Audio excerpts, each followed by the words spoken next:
आज ही क्यों नहीं की कहानी बेबी की जुबानी। एक बार की बात है कि एक शिष्य अपने गुरु का बहुत आदर सम्मान किया करता था। गुरु भी अपने इस शिष्य से बहुत स्नेह करते थे, लेकिन वह शिष्य अपने अध्ययन के प्रति आलसी और स्वभाव से दृढ़ सूत्री था।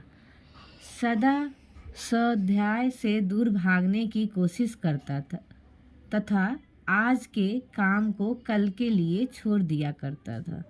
अब गुरुजी कुछ चिंतित रहने लगे कि कहीं उनका यह शिष्य जीवन संग्राम में पराजित न हो जाए। आलस्य में व्यक्ति को आक्रमण बनाने की पूरी सामर्थ्य होती है।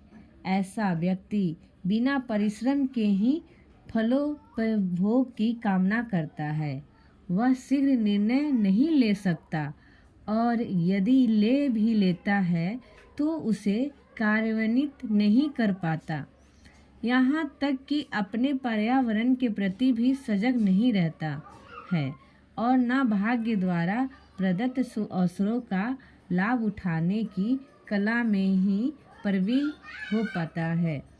उन्होंने मन ही मन अपने शिष्य के कल्याण के लिए एक योजना बना ली। एक दिन एक काले पत्थर का एक टुकड़ा उसके हाथ में देते हुए गुरुजी ने कहा, मैं तुम्हें यह जादुई पत्थर का टुकड़ा 2 दिन के लिए दे रहा हूँ। कहीं दूसरे गांव जा रहा हूँ।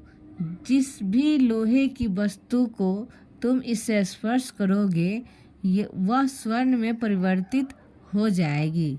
पर याद रहे कि दूसरे दिन सूर्यास्त के पश्चात मैं इसे तुमसे वापस ले लूँगा।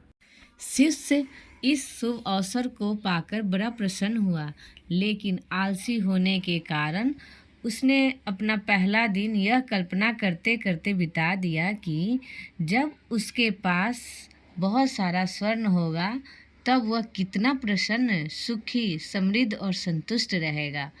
इतने नौकर चाकर होंगे कि उसे पानी पीने के लिए भी नहीं उठना पड़ेगा। फिर दूसरे दिन जब वह प्रातःकाल जगा, उसे अच्छी तरह से स्मरण था कि आज स्वर्ण पाने का दूसरा और अंतिम दिन है। उसने मन में पक्का विचार किया कि आज वह गुरु जी द्वारा दिए गए काले पत्थर का लाभ जरूर उठाएगा। उसने निश्चय किया कि वह बाजार से लोहे के बड़े बड़े सामान खरीद कर लाएगा और उन्हें स्वर्ण में परिवर्तित कर देगा। दिन बीतता गया, पर वह इसी सोच में बैठा रहा कि अभी तो बहुत समय है, कभी भी बाजार जाकर सामान लेता आएगा। उसने सोचा कि अब तो दोपहर का भोजन करने के पश्चात ही सामान लेने निकलूँगा। पर भोजन करने के बाद उसे विश्राम करने की आदत थी और उसने बजाय उठ के मेहनत करने की थोड़ी देर आराम करना उचित समझा। पर आलस से परिपूर्ण उसका शरीर नींद की गहराइयों में खो गया और जब वह उठा तो सूर्यास्त होने का था। अब वह जल्दी जल्दी बाजार की तरफ भागने लगा, पर रास्ते में ही उसे गुरुजी मिल गए। उनको देखते ही वह उनके चरणों पर गिरकर उस जादुई पत्थर को एक दिन और अपने पास रखने के लिए याचना करने लगा, लेकिन गुरुजी नहीं माने और उस शिष्य का धनी होने का सपना चूर चूर हो गया। पर इस घटना की वजह से शिष्य को एक बहुत बड़ी सीख मिल गई। उसे अपने आलस्य पर पछतावा होने लगा। वह समझ गया कि आलस उसके जीवन के लिए एक अभिशाप है और उसने प्रण किया कि अब वो कभी भी काम से जी नहीं चुराएगा और एक कर्मठ, सजग और सक्रिय व्यक्ति बनकर दिखाएगा। मित्रों, जीवन में हर किसी को एक से बढ़कर एक अवसर मिलते हैं, पर कई लोग उन्हें बस अपने आलस्य के कारण गंवा देते हैं।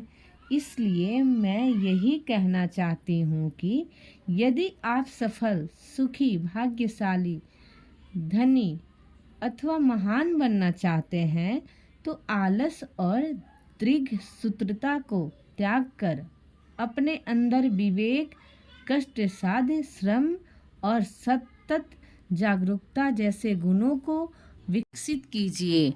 और जब कभी आपके मन में किसी आवश्यक काम को टालने का विचार आए तो स्वयं से एक प्रश्न कीजिए, आज ही क्यों नहीं। अगर ये कहानी पसंद आई तो लाइक करें और चैनल को सब्सक्राइब करें। धन्यवाद।